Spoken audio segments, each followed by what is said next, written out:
My channel. I am चमन सहानी। आज मैं आपको पढ़ाऊंगी क्लास 12th की पॉलिटिकल साइंस की बुक 1 का chapter 5 United Nation and its organisation. ये इस चैप्टर की सेकंड पार्ट वीडियो है। फर्स्ट पार्ट की वीडियो में मैंने हाफ ऑफ द चैप्टर पढ़ा दिया। डिस्क्रिप्शन बॉक्स में पार्ट 1 लिंक गिवन है, you can go and study. और उसमें जो 2020 में टॉपिक्स ऐड हुए हैं, यूनेस्को, यूनिसेफ, वो भी मैं पढ़ा चुकी हूँ। तो you can go and check the added topics और हाफ ऑफ द चैप्टर की video from the part 1 link. अब हम स्टार्ट करेंगे अपना topic jurisdiction of the UN से। हमने रिफॉर्म्स के बारे में पढ़ा कि यूएन के अंदर रिफॉर्म्स लाने की कोशिश की गई। यूएन कब बनी? 50-60 साल हो गए यूएन बने हुए। वर्ल्ड वॉर 2 के बाद यूनाइटेड नेशन बनी। क्यों?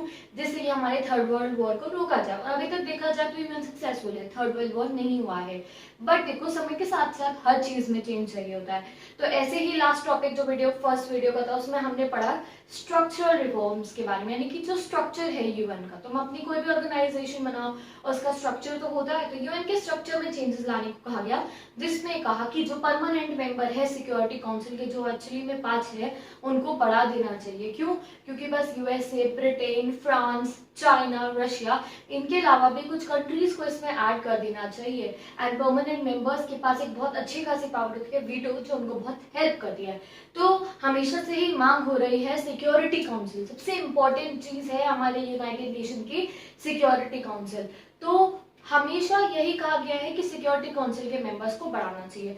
तो ये थे स्ट्रक्चरल रिफॉर्म्स। अब ज्यूरिडिक्शन में भी रिफॉर्म्स की बात की गई कि देखो, जिस समय पे यूएन बनी, ज्यूरिडिक्शन मतलब किस चीज पे उन्हें काम करना है, किस चीज को वो वर्क करेंगे, किस चीज के ऊपर वो अपना ज्यूरिडिक्शन लेकर आएंगे, जिस चीज के ऊपर उनको वर्क करना है, किन चीजों में सुधार लाने हैं, वो चीजों की बात हो रही है। अब हमारी गवर्नमेंट का ज्यूरिडिक्शन क्या है कि वो हाउसिंग प्रोवाइड करे, सैनिटेशन प्रोवाइड करे, इकोनॉमिक डेवलपमेंट लेकर आए, एजुकेशन लाए, जॉब्स लेकर आए। और अब ज्यूरिडिक्शन ऑफ यूएन में कहा गया कि पहले 2011 में वर्ल्ड वॉर 2 के बाद सबसे पहला रीजन क्या था हमारी यूएन बनने का कि भैया वर्ल्ड वॉर को रोकना है, नेक्स्ट वर्ल्ड वॉर नहीं होना चाहिए। पर समय के साथ साथ चेंजेस आए। तो जब यूएसए जो हमारी यूएन है वो 60 इयर्स की हो गई, यानी कि बुढ़ी हो गई, हमारी यूएन सीनियर सिटीजन बन गई, उस दिन पे 2005 को सितंबर में एक मीटिंग होती है, पार्टी होती है, यूएन की एनिवर्सरी मनाई जाती है कि हमारी यूएन अब सीनियर सिटीजन बन गई है।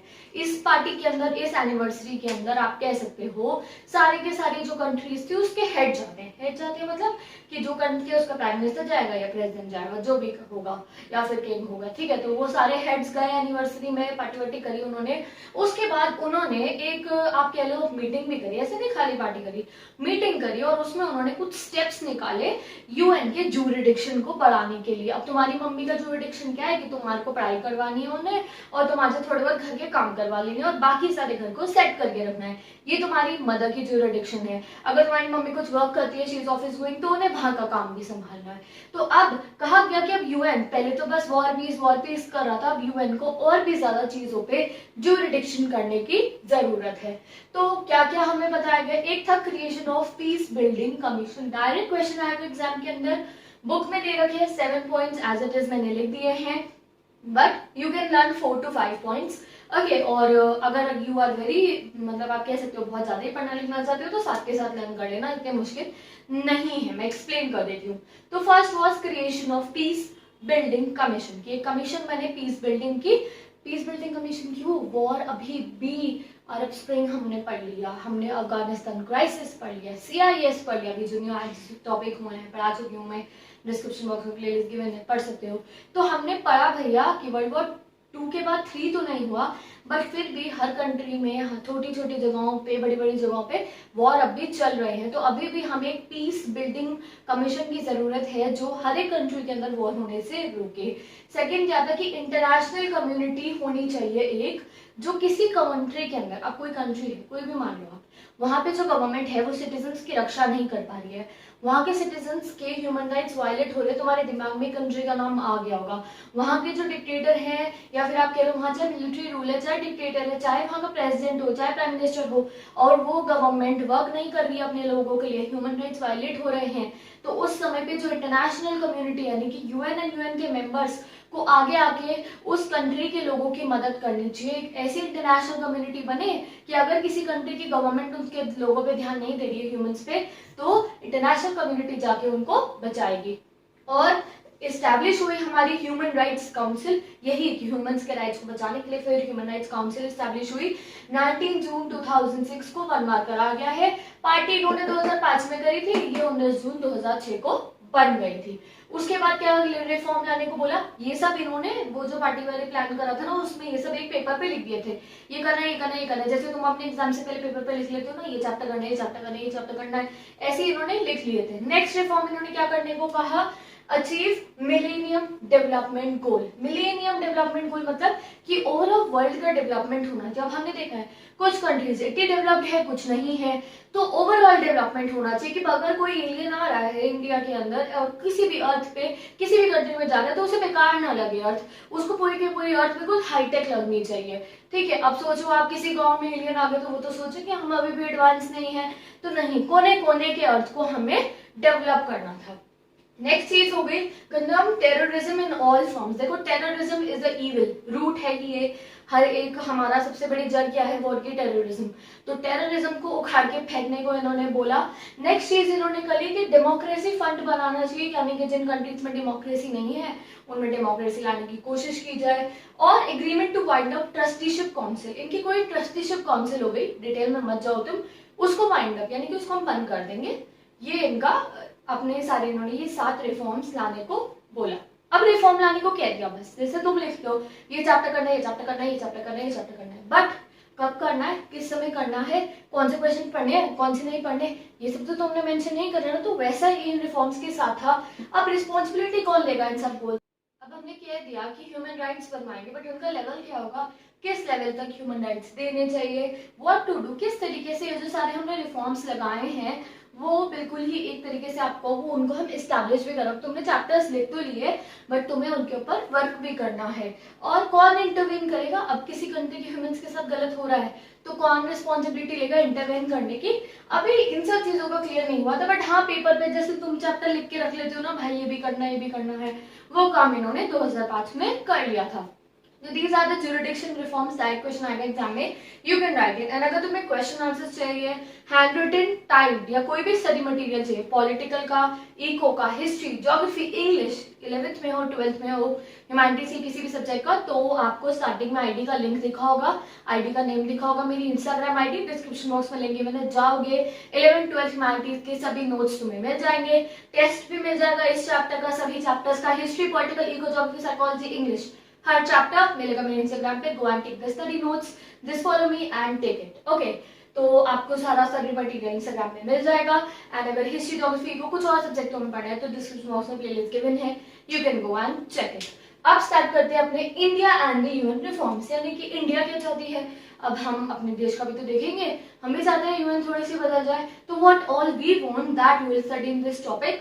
और देखो इस पूरे चैप्टर में से इस वाले क्वेश्चन के आने की चांसेस ज्यादा होते हैं। क्यों होते, बिकॉज ऑब्वियसली इंडिया से रिलेटेड है ये, तो इसके चांसेस ज्यादा है। Now we will study what India wants from UN. तो देखो इंडिया हमेशा से चाहती है कि जो यूएन की स्ट्रेंथ है वो बढ़ जाए और यूएन री इन्वेंट हो, यानी कि ऐसी पुरानी सी यूएन ना रहे, वो समय के साथ साथ बदलती रहे। सबसे ज़्यादा इंडिया कहती है कि यूएन को डेवलपमेंट और कॉपरेशन मतलब हर एक जो कंट्री है उनके बीच में मेल जोल, पीस बढ़ाने के लिए यूएन को काम करना चाहिए, डेवलपमेंट लानी चाहिए, सबसे मेन काम यूएन को ये करना चाहिए। बट कभी भी यूएन अपना मेन एजेंडा ना भूले। मेन एजेंडा यूएन का क्या है कि कंट्री के अंदर पीस, कंट्री कह रही हूँ, पूरे वर्ल्ड में पीस रहना चाहिए और security and peace is the main agenda of UN. तो इन चीज़ों पे हमेशा ही इंडिया सपोर्ट करती है यूएन को, यूएन में रिफॉर्म्स आए, यूएन के पीस बिल्डिंग जो कमीशन है उसमें यूएन हमेशा उसका साथ देती है। तो India is always supporting the UN. Now we have to study 2 चीज़ें जो इंडिया चाहती है कि यूएन करे। सबसे पहला क्या है, composition of security council. India चाहती है कि जो सिक्योरिटी काउंसिल है उसकी जो कॉम्पोजिशन है, वही जो मैंने तुम्हें बताया परमानेंट नॉन परमानेंट मेंबर वाली, उसमें थोड़े बदलाव आए। वो कहती है इंडिया कि ये रिप्रेजेंटेटिव नहीं है। इंडिया कह रहा है कि जो यूएन की सिक्योरिटी काउंसिल रिप्रेजेंटेटिव नहीं है, सब लोगों को वो दिखाई नहीं दे रही है वर्ल्ड की रियलिटीज़ को। वो सपोर्ट करती है कि जो सिक्योरिटी काउंसिल के मेंबर्स हैं वो बढ़ जाने चाहिए, वो नॉन परमानेंट परमानेंट दोनों मेंबर्स को बढ़ जाने चाहिए। और जब सिक्योरिटी काउंसिल के जो नॉन परमानेंट मेंबर्स थे वो 11 से 15 हुए थे, तो उस चीज़ को इंडिया ने बहुत ज़्यादा सपोर्ट करा था। देखो जो सिक्योरिटी काउंसिल होती है ना, उसका परमानेंट मेंबर भी होता है, नॉन परमानेंट भी होता है। तो नॉन परमानेंट तो बड़े हैं, बट जो परमानेंट मेंबर्स हैं वो आज तक एक बार भी नहीं बढ़े हैं, वो 5 के 5 ही हैंगे, ठीक है। तो इसलिए इंडिया चाहता है कि जो परमानेंट मेंबर्स हैं वो बढ़ जाए। अब परमानेंट मेंबर्स बढ़ेंगे तो ऑब्वियस है कि फ़ायदा ही होगा। जो भी कंट्री परमानेंट मेंबर बनती है वो फ़ायदे में रहती है। क्यों? बिकॉज उनके पास एक वीटो नाम की पावर आ जाती है। और क्या चाहती है इंडिया? ये चाहती है कि जो इंटरनेशनल सिक्योरिटी है उसको ज़्यादा से ज़्यादा सपोर्ट करना चाहिए यूएन को। और जो मोर डेवलपिंग कंट्रीज़ है, जो डेवलपिंग कंट्रीज़ है, इंडिया हो गई, हम खुद की बात कर रहे हैं, बाकी जितनी भी डेवलपिंग कंट्रीज़ है उनको से देना चाहिए इन द सिक्योरिटी काउंसिल के परमानेंट मेंबर्स में, उनको लेकर आना चाहिए। और खुद से सेकेंड चीज़ क्या है, इंडिया खुद से चाहता है भैया हमें बना दो ना सिक्योरिटी काउंसिल का मेंबर, हमें परमानेंट मेंबर बना दो, हम भी वीटो करके दूसरों के साथ जो हमें करना होगा करेंगे। सो वीटो मिलना हम भी चाहते हैं। We also want to become the permanent member of security council. तो हम कह देते हैं कि उनको भी कर ले लो, उनको भी ले लो, रिप्रेजेंटेटिव बनाओ, बट कोर इशू तो यही है, we want to become the permanent member. तो व्हाई कैन वी से, हम ऐसे कैसे तुम जाके कह दोगे हाँ भाई मुझे बना दो प्रेसिडेंट, मुझे बना दो परमानेंट मेंबर? तो नहीं, वी हैव द कैपेबिलिटीज़ जैसे कि हम सेकेंड मोस्ट पॉपुलस कंट्री हैं, वो इनके जो इन्होंने लिस्ट दी थी ना ये चाहिए, उसमें हमारे पास है। लार्जेस्ट डेमोक्रेसी भी है हम जो यूएन के जितने भी कार्यक्रम हैं उनमें अच्छा खासा पार्ट करते हैं, और हमारी इकोनॉमी भी स्ट्रॉन्ग है, और हम रेगुलर इनको चंदा यानी कि फंड देते रहते हैं। और कभी भी हम अपने पेमेंट को फ्लैटर नहीं करते। ऐसा नहीं है कि भाई आज नहीं कल ले लियो, ऐसा कुछ हमने कभी भी यूएन के साथ नहीं करा है। तो बना दो हमें भी परमानेंट मेंबर, ऐसा इंडिया कहता आएगा।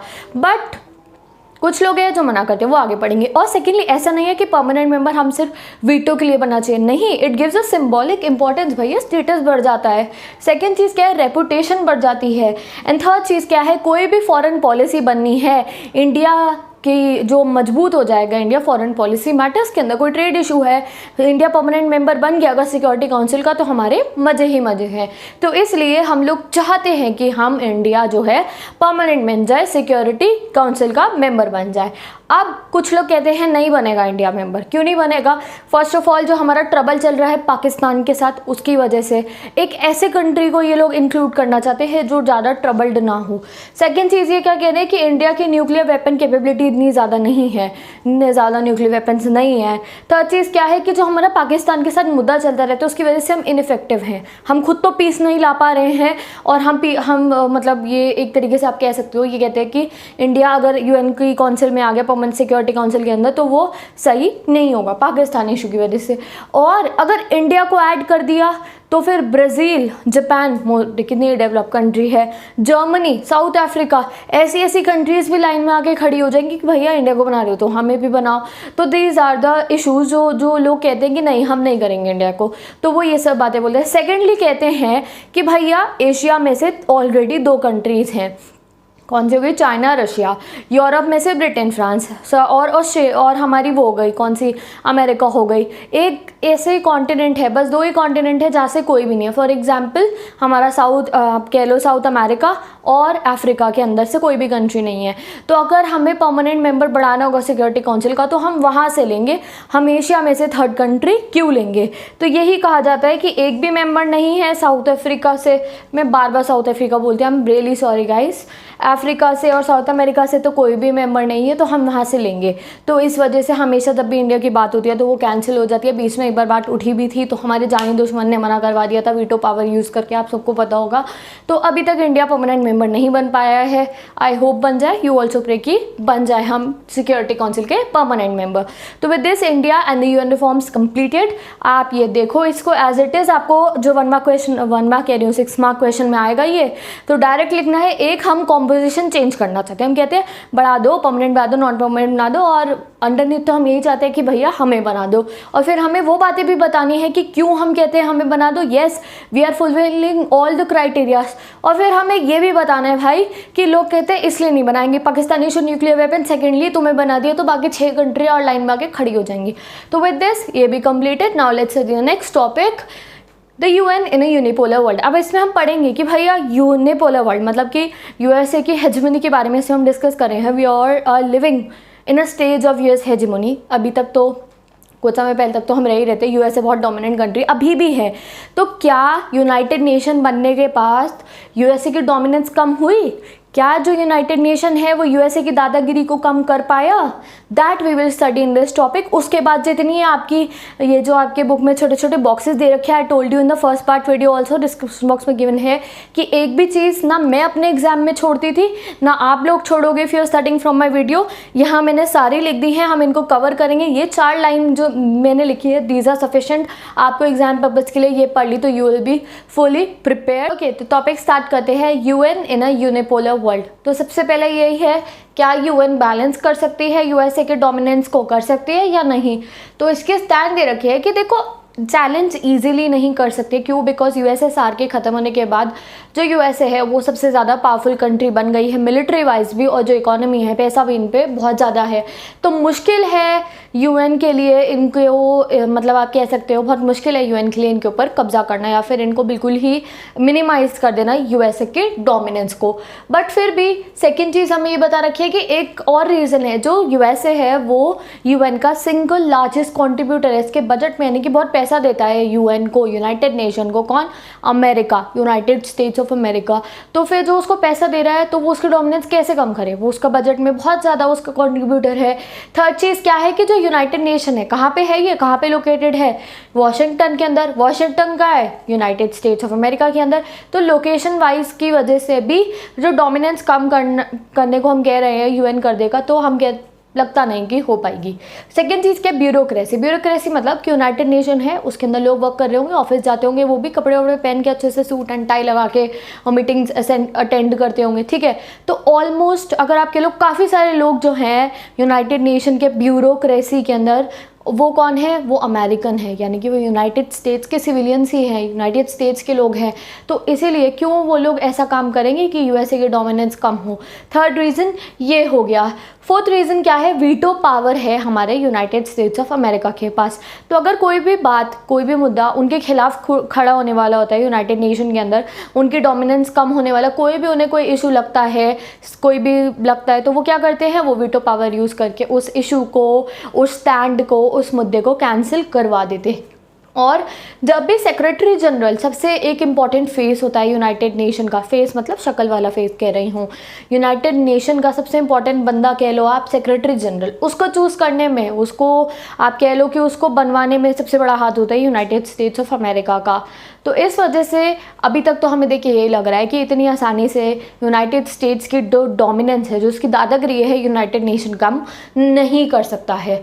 और क्या है कि जो ये पावर है ना, जो ये यूनाइटेड यूएन के पास पावर है, वो उसको किसी और तरीके से यूज़ कर सकते हैं। It could split it in the rest of the world, यानी कि एक तरीके से इस लाइन का मतलब आप ये समझ लो कि हम उसकी डोमिनेंस कम तो नहीं कर सकते, बट उसकी जो डोमिनेंस है वो स्प्लिट कर सकते हैं। सेकेंडली, अब बहुत जगहों से अपोजिशन आ रहा है यूएसए की डोमिनेंस का, तो थोड़ा थोड़ा कम करने की कोशिश सब लोग कर रहे हैं। नेक्स्ट चीज़ ये है कि जो यूएसए है उसकी पावर कम तो बहुत मुश्किल से हो सकती है। ऐसा नहीं है कि हम यूएसए के डोमिनेंस को ख़त्म कर देंगे, बट यूएन के थ्रू हमें एक प्लेटफॉर्म मिल रहा है जहाँ पे बैठ के हम यूनाइटेड स्टेट्स ऑफ अमेरिका से बात कर सकते हैं, वॉर के ऊपर, पीस के ऊपर, डेवलपमेंट के ऊपर, ट्रेड के ऊपर। यूनाइटेड नेशन में बैठ के हम यूनाइटेड स्टेट्स ऑफ अमेरिका से आराम से बातचीत कर सकते हैं, हम मतलब पूरी की पूरी जितनी भी कंट्रीज़ है वो। और यूनाइटेड नेशन चाहे यूएसए के डोमिनेंस को कम करे या ना करे, इट इज़ अ ऑर्गेनाइजेशन जो 193 कंट्रीज़ को एक साथ लाती है और ना जाने कितने कॉन्फ्लिक्ट्स आज तक ये रिजॉल्व कर चुकी है। कौन? हमारी यूनाइटेड नेशन। सेकंड क्या है? इसने मॉडिफाई कर दिया है यूएसए का एटीट्यूड। अब यूएसए उतनी डोमिनेंस फिर भी नहीं दिखाता जितनी पहले दिखाता था। नाउ हमें बता रखा है कि ठीक है यूएन इम्परफेक्ट, इम्परफेक्ट मतलब परफेक्ट बॉडी नहीं है यूएन उसकी डोमिनेंस नहीं कम कर पाई यूएसए की। इम्परफेक्ट तो है, बट हमें बताया गया है कि इसके बिना वर्स सिचुएशन में आज हमारा वर्ल्ड होता, अगर यूएन नहीं होती तो और भी ज़्यादा वर्स होता है। जैसे मैंने पार्ट 1 में बता दिया था that jaw is better than war. अगर आप बैठ के यूएन के अंदर बातचीत करके, गप्पे मार के, डिस्कशन करके वॉर रोक सकते हो तो वो वॉर करने से ज़्यादा आसान है। तो यूएन इम्परफेक्ट है but still it is very effective body.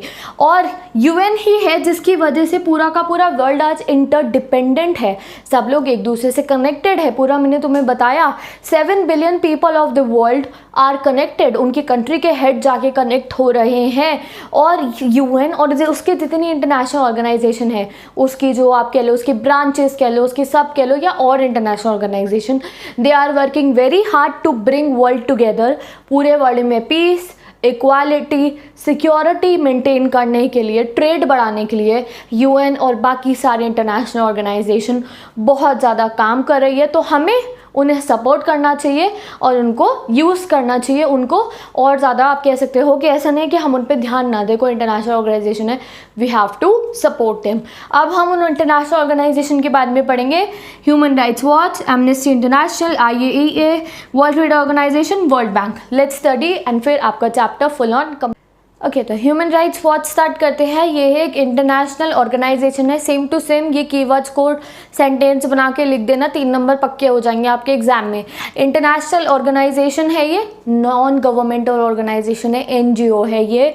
It is largest, सबसे बड़ी ऑर्गेनाइजेशन है जो ह्यूमन राइट्स के लिए वर्क करती है।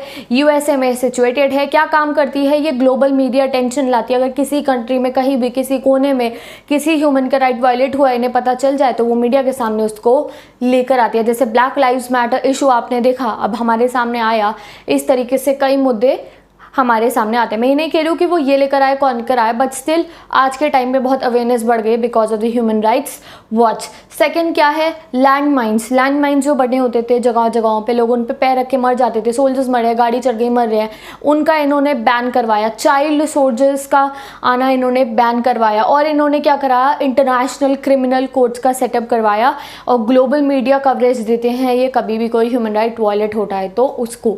तो human rights watch completed. Next is amnesty international. ये भी एक ऐसी ही ऑर्गेनाइजेशन है जो प्रोटेक्ट करना चाहती है ह्यूमन राइट्स को ऑल ओवर द वर्ल्ड, चाहे वो ट्रैफिकिंग हो जाए, वुमेन ट्रैफिकिंग, या फिर पोचिंग हो जाए, कुछ भी, कोई भी अगर राइट्स वायलेट हो रहे हैं, पोचिंग नहीं गलती से बोल दिया मैंने, तो वो जो भी वायलेट हो रहे हैं राइट्स, तो उनके लिए ये लोग वर्क करते हैं। और ये रिपोर्ट बनाते हैं, एमनेस्टी इंटरनेशनल वाले हर कंट्रीज़ की रिपोर्ट बनाते हैं कि वहाँ पे ह्यूमन राइट्स कैसे मिल रहे हैं, एंड उनको ये पब्लिश करते हैं। और जितने भी गवर्नमेंट है वो हमेशा एमनेस्टी इंटरनेशनल के वर्क से खुश नहीं होती। क्यों? बिकॉज उनकी कमियाँ जो है, जो उनके ड्रॉबैक्स है वो सामने आ जाते हैं, इसलिए उनकी रिपोर्ट से कोई भी कंट्री खुश नहीं होती है। IAEA, the international atomic energy agency, ये कब इस्टेब्लिश हुई थी? 1957 में इस्टेब्लिश हुई थी, जब USA के प्रेसिडेंट ड्विट आइसेनहोवर ने क्या कहा था? Atoms for piece. इन्होंने क्या बोला कि जो पीस के लिए हमें एटम्स को यूज़ करना है, इनकी जो न्यूक्लियर एनर्जी है उसको हमें किसी प्रोडक्टिव पर्पस में यूज़ करना चाहिए, ना कि गोली बारूद से बम लड़ाओ। ठीक है, तो उनको जितने भी न्यूक्लियर वेपन्स है, उनको वेपन्स नहीं, जो न्यूक्लियर एनर्जी है उसको तुम प्रोडक्टिव पर्पस में, उनको ऐसी चीज़ों में काम मिलाओ जिससे जो सोसाइटी है उसमें डेवलपमेंट आए और सोसाइटी के लिए अच्छा हो। तो पीसफुल पर्पस के लिए न्यूक्लियर एनर्जी को यूज़ करना चाहिए। Next is atom for piece. अब याद रखना किसने कहा था? ड्विट आइसेनहोवर ने कहा था। नेक्स्ट चीज़ आ गई हमारी वर्ल्ड ट्रेड ऑर्गेनाइजेशन। हम सबको पता है 1995 में इस्टेब्लिश हुई थी, ये रूल करती है एंड ये क्या करती है? इंटरनेशनल ट्रेड को ये डील करती है। सारा के सारे वर्ल्ड में जितना ट्रेड हो रहा है उसके लिए लॉज वगैरह ये बनाते हैं। It is successor of GATT। इससे पहले वर्ल्ड वॉर 2 से पहले GATT था, उसका सक्सेसर है ये। एंड अगर 2016 में मेरे पास जो NCERT थी उसमें ये मेंशन है, 2016 के अंदर इसके 164 मेंबर्स थे। एंड जो इसके मेन मेंबर्स है, जो इसको डोमिनेट करते हैं कोई भी इंटरनेशनल ट्रेड मैटर के ऊपर, वो है USA, European Union and Japan. Now come to the next, world bank. World bank कब बना था? During the world war two, 1944। क्यों बना था? Health, education, agriculture, rural development लाने के लिए, इंफ्रास्ट्रक्चर बढ़ाने के लिए, रोड्स वगैरह बनवाने के लिए, एनवायरनमेंट को प्रोटेक्ट करने के लिए बना था, और एंटी करप्ट गवर्नमेंट बनाने के लिए हमारा वर्ल्ड बैंक बना था। सबसे ज़रूरी काम बैंक का काम क्या होता है? लोन देता है और ग्रांट्स देता है, तो ये काम वर्ल्ड बैंक करता है। बट वर्ल्ड बैंक को क्रिटिसाइज़ करती हैं छोटी छोटी countries, small nation, small economies world bank को क्रिटिसाइज़ करती है, कहती है कि ये पुअर नेशन में आके उनकी धज्जियां उड़ा के चला जाता है, उनको वीक कर देता है, उनके ऊपर बड़े बड़े लोन्स लगा देता है, उन्हें फोर्स करता है कि वो फ्री मार्केट में आए, जिससे जो इनकी इकोनॉमी है वो ख़त्म हो जाती है। जैसे कि इंडिया ने एक समय पे प्रोटेक्शनिज्म फॉलो करा, हमने खुद को इन सब ऑर्गेनाइजेशन से बचा के रखा कि ये आगे हमारे काम के अंदर इंटरफेयर ना करे, तो इसलिए स्मॉलर नेशंस इन्हें कई बार क्रिटिसाइज़ करते हैं। तो with this full chapter is completed. I hope तुम्हें एक्सप्लेनेशन अच्छा लगा होगा।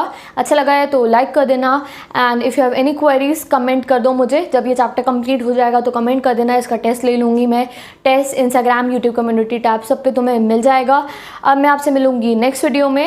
ओके, तो विद दिस आपका जो आपका ये 5th चैप्टर है ये भी कंप्लीट हो गया है। बाकी सारे चैप्टर्स मैंने कंप्लीट कर दिए हैं। डिस्क्रिप्शन बॉक्स में प्लेलिस्ट गिवन है, you can just go and study all the chapters from there.